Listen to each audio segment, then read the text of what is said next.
నమస్తే జిఎన్ఆర్ టీవీకి స్వాగతం. నేను శ్రీలత. బుట్టల ముందుగా హెడ్లైన్స్ చూద్దాం. బీజేపీ తెలంగాణ అధ్యక్షులు శ్రీ ఎన్ రామచంద్రరావు గారు కరపత్రాలను విడుదల చేశారు.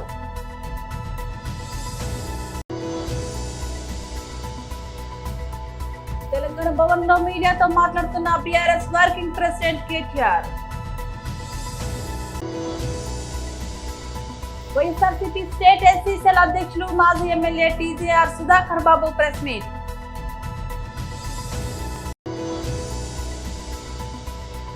నా కొడుకు రాజకీయాల్లోకి వస్తాడు, వైఎస్ షర్మిల సంచలన ప్రకటన.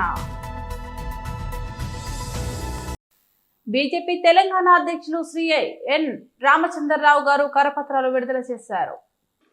ఈరోజు విమోచన కమిటీ దినోత్సవం సందర్భంగా పాంప్లెట్ మరియు స్టిక్కర్స్ కూడా రిలీజ్ చేయడము రాష్ట్ర అధ్యక్షుల గారి చేతుల మీద రిలీజ్ చేయడం జరిగింది.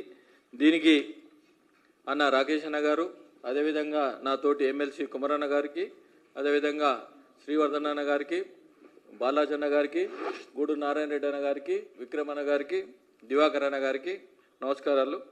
మనం ఈ కార్యక్రమంలో మొట్టమొదటిసారిగా రజాకార్ నియంతృత్వానికి వ్యతిరేకంగా పోరాడిన చరిత్ర ఆధారిత సినిమా స్క్రీనింగ్ మనం 11 తారీఖు దీనికి ముఖ్య అతిథిగా గవర్నర్ గారు వస్తూ ఉన్నారు.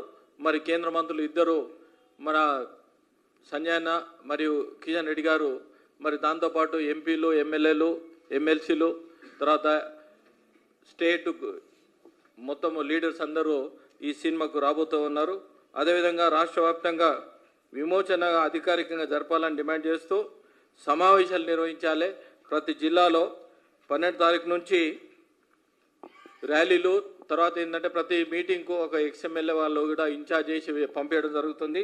అదేవిధంగా 13వ తారీఖు రాష్ట్ర వ్యాప్తంగా బీజేపీ కార్యకర్తలు, నాయకులు జెండాలు పట్టుకొని తన ఇంటి మీద ఎగిరేయాలని ఒక డిమాండ్ చేస్తూ ఉన్నాం. అదేవిధంగా 14, 15 నిజాంకు వ్యతిరేకంగా పోరాడిన అమరులైన చరిత్ర స్థలాల సందర్శనగా నివాళులు అర్పించాలని, అదేవిధంగా 14, 16 రాష్ట్ర స్థాయిలో రౌండ్ టేబుల్ సమావేశాలు, ఎందుకంటే పెద్దలు చాలామంది ఎవరైతే ఉన్నారో, ముఖ్యులు మన రాష్ట్రంలో చాలామంది ముఖ్యులు ఎవరైతే ఉన్నారో రౌండ్ టేబుల్ సమావేశం పెట్టి రజాకారుల నుంచి,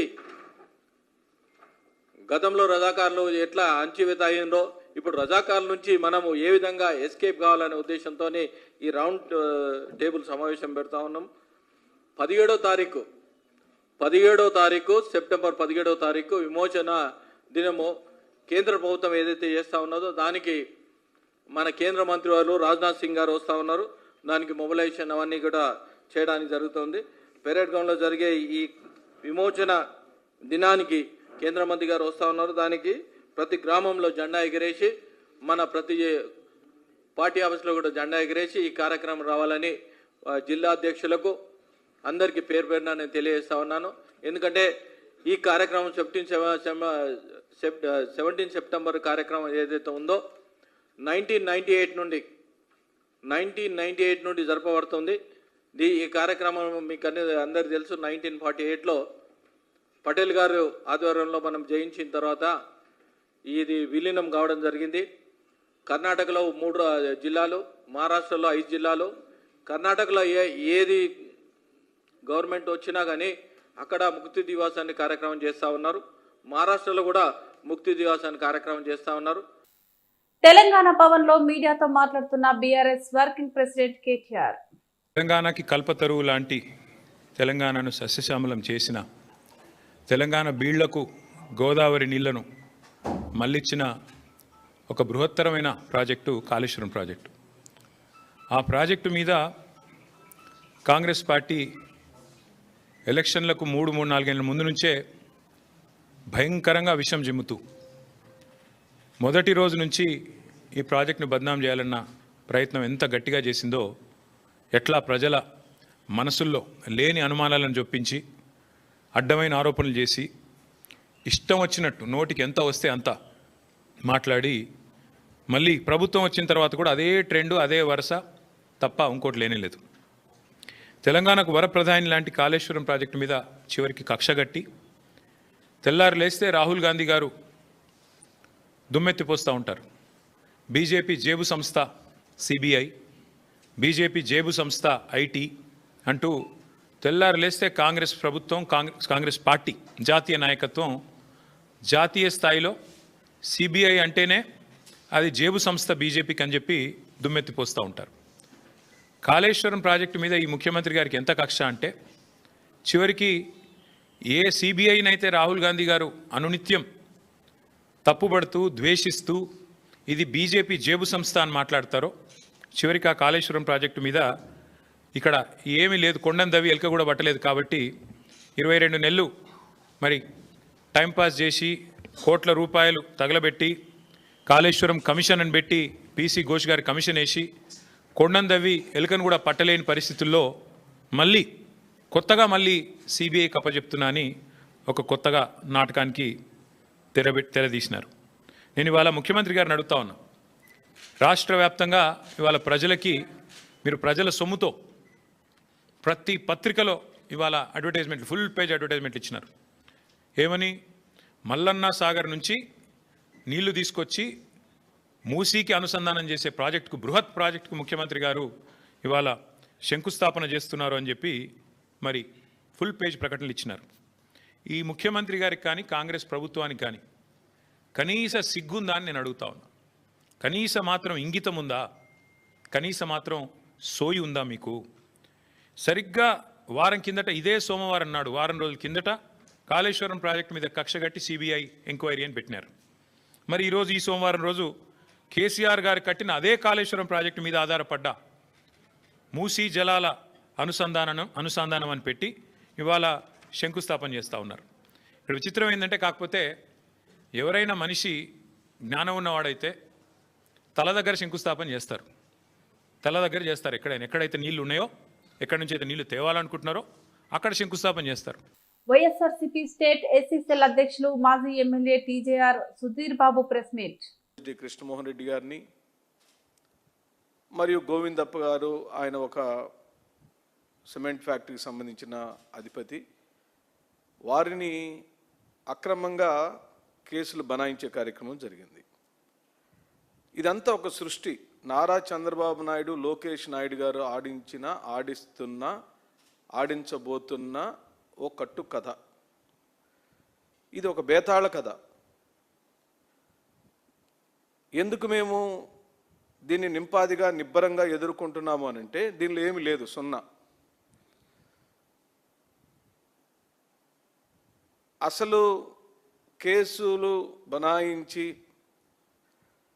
రాష్ట్రంలోని ప్రజలను అల్లకల్లోలం చేసి, భయభ్రాంతులను చేసి, ప్రభుత్వ వైఫల్యాల వైపు ప్రజలు చూడకుండా, నాయకులు చూడకుండా, ప్రతిపక్షం చూడకుండా ఎలా మేనేజ్ చేయొచ్చో నారా చంద్రబాబు నాయుడు గారికి మీరు ఎవరు మనం చెప్పాల్సిన అవసరం లేదు. ఆయనకి పూర్తిగా ఈ అంశాల మీద సంపూర్ణమైన అవగాహన ఉంది ఓ సీనియర్ రాజకీయ నాయకుడిగా.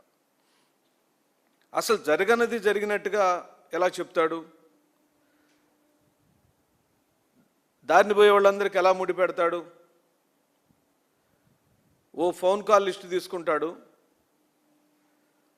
ఆ ఫోన్ కాల్ అత్యధిక కాల్స్ ఎవరికి వెళ్ళినో ఆయన పట్టుకొస్తారు. నీకు పలానా చెవిరెడ్డి భాస్కర్ రెడ్డి దగ్గర నుంచి ఫోన్లు ఇన్నిసార్లు వచ్చినాయి కదా, ఈ కేసుకు ఏంటి సంబంధం అని అడుగుతారు. నాకే సంబంధం ఉందండి, ఎలక్షన్లో కలిసి పని చేసామంటారు వారు. సరే, నీకు సంబంధం లేకపోయినా పర్లేదు, మేము చెప్పినట్టుగా నువ్వు సంతకం పెడితే మంచిది, లేకపోతే నువ్వు ఈ కేసులో ఉంటావని చెబుతారు. అమాయకులైన వాళ్ళు, పోలీసుల్ని గుడ్డిగా నమ్ముతున్న వాళ్ళు, కేసు పూర్వపరాలు తెలియని వాళ్ళు, నారా చంద్రబాబు నాయుడు, లోకేష్ యొక్క రాజకీయ కుట్ర లోతు తెలియని వాళ్ళు. అదే కోణంలో ఆ ఏపీఎండిసి మైన్స్ డైరెక్టర్ అయిన ఎండి గారు కూడా, వాసుదేవ్ రెడ్డి గారు కూడా పడ్డాడు. ఆయన ఎక్కడో నేషనల్ సర్వీస్లో ఉన్నాను, నేను అక్కడికి వెళ్ళిపోతానంటే ముందు పర్మిషన్ ఇవ్వలేదు. నువ్వు కనుక అప్రూవల్గా మారి మేము అడిగినట్టు నువ్వు సంతకాలు పెడితే ఈ కేసులో నుంచి నిన్ను తప్పించడం, మరియు నిన్ను కేంద్ర సర్వీసులకు పంపటం. ఈ భాగవతాలన్నీ కూడా ప్రజలకు బట్టబయలు చేస్తుంది మీడియా, సోషల్ మీడియా. ఇది అక్రమంగా కేసు పెట్టడంతో పాటు ఫోన్ కాల్ లిస్ట్ ఆధారంగా ఎలా చేస్తారు మీరని కోర్టే ప్రశ్నించింది. వీరిచ్చిన ఛార్జ్ షీట్లో ఈ మద్యం కేసు అనే అంశం మీద ఛార్జ్ షీటు సిట్టు వేస్తే 21 తప్పులు పట్టుకుంది గౌరవ న్యాయస్థానం వారు. ఏమిటా ఈ తప్పుల తడకేమిటి? ఎలా లింకు చేస్తావు? ఫోన్ కాల్స్లో ఉన్న వాళ్ళందరినీ ఎలా తీసుకొస్తావు? వైఎస్ కుటుంబం నుంచి 3వ తరం రాజకీయ ప్రవేశంపై గత కొంతకాలంగా కొనసాగుతున్న ఊహాగానాలకు తెరపడింది. తన కుమారుడు వైఎస్ రాజారెడ్డి ఖచ్చితంగా రాజకీయాల్లోకి వస్తాడని ఆంధ్రప్రదేశ్ కాంగ్రెస్ చీఫ్ వైఎస్ షర్మిల సంచలన ప్రకటన చేశారు. సరైన సమయం వచ్చినప్పుడు రాజారెడ్డి రాష్ట్ర రాజకీయాల్లోకి అడుగు పెడతాడని ఆమె ప్రకటించారు. ఈ ప్రకటనతో ఏపీ రాజకీయ వర్గాల్లో కొత్త చర్చ మొదలైంది. ఈ రోజు తన తల్లి షర్మిలతో కలిసి రాజారెడ్డి కర్నూలు పర్యటనకు వెళ్లారు. పర్యటనకు ముందు హైదరాబాద్ లోని నివాసంలో అమ్మమ్మ విజయమ్మ ఆశీస్సులు తీసుకున్నారు. అనంతరం కర్నూలు చేరుకుని ఉల్లి మార్కెట్ లో రైతులతో నిర్వహించిన ముఖాముఖి కార్యక్రమంలో పాల్గొన్నారు. ఈ సందర్భంగానే విలేకరులతో మాట్లాడుతూ షర్మిల తన కుమారుడి రాజకీయ అరంగేట్రంపై అధికారిక ప్రకటన చేశారు. ఇటీవల దివంగత మాజీ ముఖ్యమంత్రి వైఎస్ రాజశేఖర రెడ్డి 16వ వర్ధంతి సందర్భంగా పులివెందులలోని వైఎస్ఆర్ ఘాటు వద్ద జరిగిన నివాళి కార్యక్రమంలో రాజారెడ్డి తన తల్లి షర్మిల పక్కనే కూర్చోవడం అందరి దృష్టిని ఆకర్షించింది. అప్పటి నుంచి ఆయన రాజకీయ ప్రవేశంపై జోరుగా ప్రచారం కొనసాగుతుంది. తాజాగా కర్నూలు పర్యటనలో ఆయన ప్రత్యక్షంగా పాల్గొనడం, షర్మిల దీనిపై స్పష్టత ఇవ్వడంతో ఆ ఊహాగానాలకు తెరపడినట్లయింది. వైఎస్ రాజారెడ్డి అమెరికాలో ఉన్నత విద్యాభ్యాసం పూర్తి చేశారు. గత ఏడాది చట్నీస్ వ్యవస్థాపకులు ప్రసాద్ అట్లూరి మనవరాలు ప్రియా అట్లూరిని ఆయన వివాహం చేసుకున్నారు. మార్కాపురం వైఎస్ఆర్ కాంగ్రెస్ పార్టీ కార్యాలయంలో వైఎస్ఆర్ కాంగ్రెస్ పార్టీ నాయకులతో కలిసి అన్నదాత పోరు పోస్టును ఆవిష్కరించిన మార్కాపురం వైఎస్ఆర్సీపీ ఇన్ఛార్జ్ అన్న రాంబాబు. అనంతరం మీడియాతో మాట్లాడిన అన్న రాంబాబు, ఈ నెల 9వ తేదీ అనగా రేపు మార్కాపూర్ పశ్చిమ ప్రాంతానికి చెందినటువంటి మార్కాపూర్ నియోజకవర్గము, గిద్దలూరు నియోజకవర్గము, ఎర్రవనపాలెం నియోజకవర్గాలకు చెందినటువంటి వైఎస్ఆర్ కాంగ్రెస్ పార్టీ రైతు విభాగం ఆధ్వర్యంలో రైతులు పడుతున్నటువంటి ఇబ్బందులు, ప్రధానంగా ఎరువుల కొరత, మరీ ప్రధానంగా యూరియా బ్లాక్ మార్కెట్పై సబ్ కలెక్టర్ గారికి వినతి పత్రం ఇచ్చి ఈ ప్రభుత్వంపై ఒత్తిడి తీసుకొని వచ్చి రైతాంగానికి అండగా నిలబడేందుకు గాను కార్యక్రమం చేపట్టడం జరిగింది. ఈ కార్యక్రమంలో వైఎస్ఆర్ కాంగ్రెస్ పార్టీకి చెందినటువంటి రైతు విభాగం చెందినటువంటి ప్రజాప్రతినిధులందరూ, అలాగే మిగిలినటువంటి ప్రజాప్రతినిధులు కూడా భారీగా హాజరై మన యొక్క నిరసనను ప్రభుత్వం దృష్టికి తీసుకుని వెళ్ళి తద్వారా ప్రభుత్వంపై ఒత్తిడి తీసుకుని వచ్చి రైతాంగానికి మేలు చేయాలని చెప్పేసి ఈ సందర్భంగా విజ్ఞప్తి చేస్తూ ఉన్నాను. అలాగే ఈ యూరియా విషయం తీసుకున్నట్లయితే ఈ ప్రభుత్వం, కూటమి ప్రభుత్వం ఏర్పడిన తర్వాత గతంలో వైఎస్ఆర్ కాంగ్రెస్ పార్టీ ప్రభుత్వము చేసినటువంటి మంచి పనులన్నిటిని కూడా తిలోదకాలిచ్చి వారు కొత్త విధానాలతో పోతూ ఈ రైతాంగానికి ఇబ్బందులు పాలు చేస్తున్న విషయం మనందరం కూడా గమనించాలా. గతంలో వైఎస్ఆర్ కాంగ్రెస్ పార్టీ ప్రభుత్వం ఉన్నప్పుడు ఇదే యూరియా అవసరం ఉంటే ఎక్కడ కూడా ఎలాంటి కొరవ లేకుండా, రైతులు ఎక్కడ ఇబ్బందులు పడకుండా నేరుగా వారి గ్రామాల్లో ఉన్నటువంటి రైతు భరోసా కేంద్రాల ద్వారా అయితేనేమి, మార్కెట్ ద్వారా అయితేనేమి, ఎఫ్బి ద్వారా అయితేనేమి రైతాంగానికి నేరుగా చేర్చినటువంటి ఘనత గత ప్రభుత్వాన్ని. కానీ ఈరోజు మార్కెట్ను విస్మరించినారు, రైతు భరోసా కేంద్రాలను పక్కన పెట్టినారు. కేవలం ప్రైవేటు వ్యాపారులకు ఇచ్చి ఆ ప్రైవేటు వ్యాపారుల ద్వారా సుమారు బస్తాకి 200 రూపాయలు అదనంగా వసూలు చేసి స్కామ్ చేస్తున్నారు అనేది మాత్రం ప్రధానంగా మేము తెలియపరుస్తూ ఉన్నాం. ఈ స్కామ్ను మానుకోవాలి.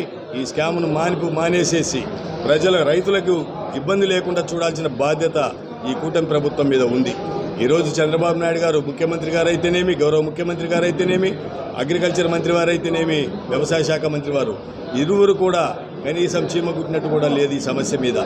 ఏం మాట్లాడుతున్నారు? అంతేకాకుండా వ్యవసాయ శాఖ మంత్రి గారు ఏదో ఈ రైతులు భోజనాలకు నిలబడినారు అన్నట్టుగా మాట్లాడుతూ ఉన్నారు. ఇది ఎంతవరకు సమంజసం కాదు. రైతుల్ని కించపరిచే విధంగా వ్యవసాయ శాఖ మంత్రివర్యులు మాట్లాడడం అనేది సమంజసం కాదు.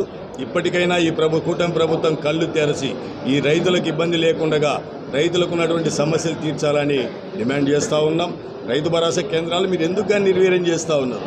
అవి మంచి మంచి విధి విధానాలతో ముందుకు పోయినాయే కదా ఇప్పటి వరకు. రైతులకు అన్ని విధాల అండగా ఉన్నటువంటి వ్యవస్థ కదా అది. అటువంటి వ్యవస్థను మీరు ఎందుకు నిర్వీర్యం చేయాలనుకుంటా ఉన్నారనేది అర్థం కావడంలే. ప్రభుత్వాలు మారితే మారొచ్చు, కానీ గత ప్రభుత్వంలో చేసినటువంటి మంచి పనులను మనము కొనసాగించాల్సిన బాధ్యత ఉన్నింది. అది కొనసాగించినట్లయితే ఈరోజు ఈ బ్లాక్ మార్కెట్ జరిగేది కాదు.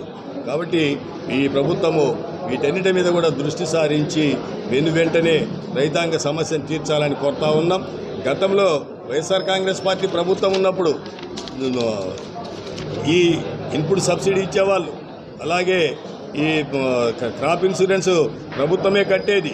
బీఆర్ఎస్ పార్టీ నాయకులారా, మా ఎమ్మెల్యే మక్కాన్ సింగ్ రాజ్ ఠాకూర్ జోలికొస్తే ఊరుకోమని కాంగ్రెస్ పార్టీ జిల్లా జనరల్ సెక్రటరీ కందూరు శ్రీనివాసరెడ్డి హెచ్చరించారు. గోదావరికని గంగానగర్ లో రామగుండం ఏరియా లైన్ లారీ యాజమానుల సంక్షేమం సంఘం ఆధ్వర్యంలో కాంగ్రెస్ పార్టీ పెద్దపల్లి జిల్లా జనరల్ సెక్రటరీ కందూరు శ్రీనివాసరెడ్డి మీడియాతో మాట్లాడారు. నాయకులు వారి ఇష్టానుసారంగా మా ఎమ్మెల్యే గారు మక్కాన్ సింగ్ రాజ్ ఠాకూర్ మీద విమర్శలు చేయడం జరిగింది. ఈ విమర్శల మీద ఏంటంటే ఇక ముందు ఎప్పుడు కూడా ఎమ్మెల్యే గారిని ఇష్టానుసారంగా బీఆర్ఎస్ నాయకులు మాట్లాడితే మేము సహించేది లేదు, ఊరుకోను. ఎందుకు అంటే వారు 2-3 విషయాల మీద మాట్లాడడం జరిగింది. మాకేమనిపిస్తుంది అంటే ఈ టీఆర్ఎస్ నాయకులు మాట్లాడితే దెయ్యాలు వేదాలు చెప్పినట్టు అనిపిస్తుంది. మేము కూడా ఎక్కువ ముందుకొచ్చి ఎందుకు పోనీ పని చేసుకుంటూ పోవాలి, ఎన్నో పనులు చేసుకుంటూ పోతా అంటే పనులు ఇచ్చే చెట్టుకే రాళ్ళ దెబ్బలు అన్నట్టు కొంతమంది మాట్లాడుతూ ఉంటారని చెప్పి మేము కూడా చిన్నదానికి పెద్దదానికి ఎందుకు మాట్లాడడం, ఎందుకు కౌంటర్లు ఇవ్వడం అని చెప్పి మా నాయకుడు మమ్మల్ని ప్రతి దానికి ఏంటంటే అన్నిటికీ అవసరం లేదురా మనం పని చేసుకుంటూ పోదామని చెప్తూ ఉంటాడు. లేకపోతే మీకంటే ఎక్కువ మాట్లాడతాం, మీకంటే ర్యాష్గా మాట్లాడతాం, అన్నిటికీ సమాధానం కూడా చెప్తాం. మా కాంగ్రెస్ పార్టీ నుంచి మేము ప్రతి ఒక్కరం ఒక సైనికుల లెక్క మేము రాజ్ ఠాకూర్ దగ్గర మేము పార్టీకి పనిచేస్తూ ఉన్నాం. మా దాంట్లో కూడా ఎవరైనా తప్పులు చేస్తే మానుకోండి, తప్పు చేసిన వాళ్ళు రాకుంటారని కూడా బేషరతో చెప్తా ఉన్నాం. ఆయన పెద్ద మనిషి మాట్లాడతాడు. ఆయన ఎన్నో ఫారిన్లో ఉండి ఇక్కడ ప్రజల్లోకి వచ్చి జనంలో ఏం జరుగుతూ ఉంది, గత 10 సంవత్సరాలలో మీరు ఏ పార్టీలో ఏం పని చేసిళ్ళు, టీఆర్ఎస్ చేసిన పనులేంటి, ఇవాళ కాంగ్రెస్ గెలిచి సంవత్సరంన్నర కావస్తూ ఉంది, ఈ సంవత్సరంలో కాంగ్రెస్ పార్టీ ఏం పనులు చేసింది అనేది దాని మీద అవగాహన తెలుసుకొని మాట్లాడాలి. మీరు ఎక్కడో ఉండి ఎవరో చెప్పిన మాటలని ఎవరో ఫోన్లలో చెప్తే మీ ఇష్టానుసారంగా మీరు ప్రెస్ మీట్లు ఎన్నో ఉండి పెడతారు. మీరు ఎమ్మెల్యే గారిని ఎట్లా పడితే అట్లా ఇష్టానుసారంగా ఏదో ఏ పని చేసినా కానీ ఏదో పైసలు దండుకుంటాడు పని మాట్లాడుతూ ఉన్నారు. మీరు దీని మీద డిబేట్ పెట్టండి, మీ పార్టీకి మీరు కూడా రాండి, డిబేట్ పెడదాం. ఎక్కడ అంటే అక్కడ సెంటర్లో డిబేట్ పెడదాం. గత పాలనలో పైసలు తీసుకొని పనిచేసిలా, ఇవాళ కాంగ్రెస్ పార్టీలో పైసలు తీసుకొని పనిచేస్తుర్రా అనే దాని మీద మనం డిబేట్ పెడదాం. ఎక్కడైనా సరే ముఖ్యంగా ఇంకోటి ఏం మాట్లాడతారు, ఉస్కా ఫ్రీ చేయడానికి కారణం రేవంత్ రెడ్డి గారు ఎక్కడ కూడా గరీబు వాళ్లకు, మధ్యతరగతి కుటుంబాలకు ఇసుక అందుబాటులోకి రావాలి, తక్కువ రేటుకు రావాలి, వాళ్ళు ఇల్లు కట్టుకోవడానికి పనిచేస్తుంది. అట్లనే దాని మీద ఆధారపడి రవాణా చేసుకునేటోళ్ళు ట్రాక్టర్ వాళ్ళు కానీ ఎవరైనా ఉంటే చిన్న చితక వాళ్ళకు 1000 రూపాయల ట్రిప్పు లెక్క ఉసుక ట్రాక్టర్ 1000 రూపాయలు అంటే మా లారీ కుటుంబాలన్నీ రోడ్డు మీద పడడానికి కారణమే బీఆర్ఎస్ పార్టీ. మొత్తం సర్వనాశనం చేసిపోయింది మమ్మల్ని, మొత్తం రోడ్డు మీద పడ్డాం. ఇలా నువ్వు ఏ కాంట్రాక్ట్ ఉన్నాడో వాడు అవి ఆర్ఎఫ్ఎల్ల కాంట్రాక్టులకు ఫోన్ నెంబర్లు మీ దగ్గర ఆన్లైన్లో కూడా తెస్తాయి, ఫోన్లు చేసి మాట్లాడు. లేకపోతే నువ్వు బేషరతుకు రా. ఏ లీటర్ కమిషన్ తీసుకుంటాడు, ఏ లీటర్ కమిషన్ తీసుకుంటాడు వాళ్ళే కాంట్రాక్టులు చెప్తారు నీకు. బేషరతు అయితే వాళ్ళే చెప్తారు. ఏడికైనా బిట్టింగ్ పెట్టి కూకుందాం. మీ బీఆర్ఎస్ పార్టీ వాళ్ళు మా కాంగ్రెస్ పార్టీ వాళ్ళు అందరం కలిసి కూకొని బేషరతుగా కూకొని మాట్లాడదాం. డబ్బులు ఎవరు తీసుకున్నారు, ఎవరు వ్యవస్థను సర్వనాశనం చేసి దాని మీద చర్చ పెట్టుకుందామన్నా.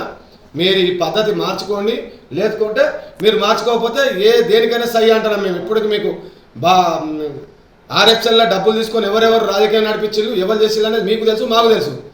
100% మీ కప్పు పెట్టుకొని మీ తప్పులని పక్కకు పెట్టుకొని మా కాంగ్రెస్ వాళ్ళ మీద పడి ఎమ్మెల్యే గారి మీద పనిచేసే ఎమ్మెల్యే గారి మీద పడితే ఏమన్నట్టు.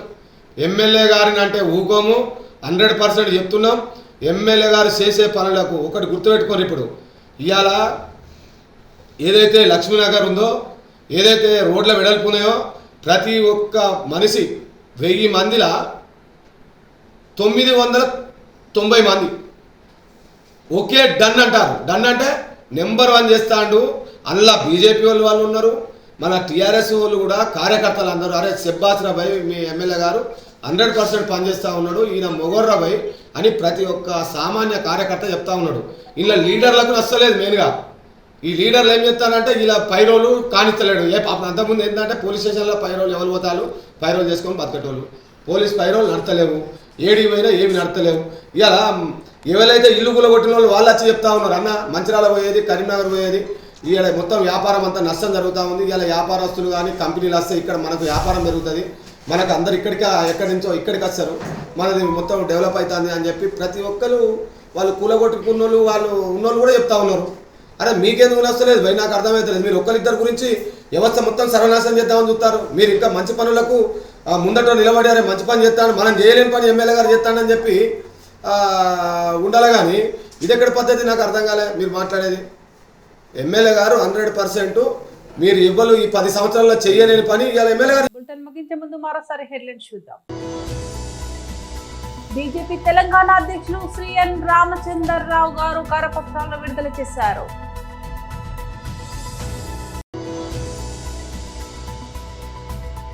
తెలంగాణ భవన్ లో మీడియాతో మాట్లాడుతున్న BRS working president KTR. YSRCP state SC cell అధ్యక్షులు మాజీ ఎమ్మెల్యే టీజేఆర్ సుధాకర్ బాబు ప్రెస్ మీట్.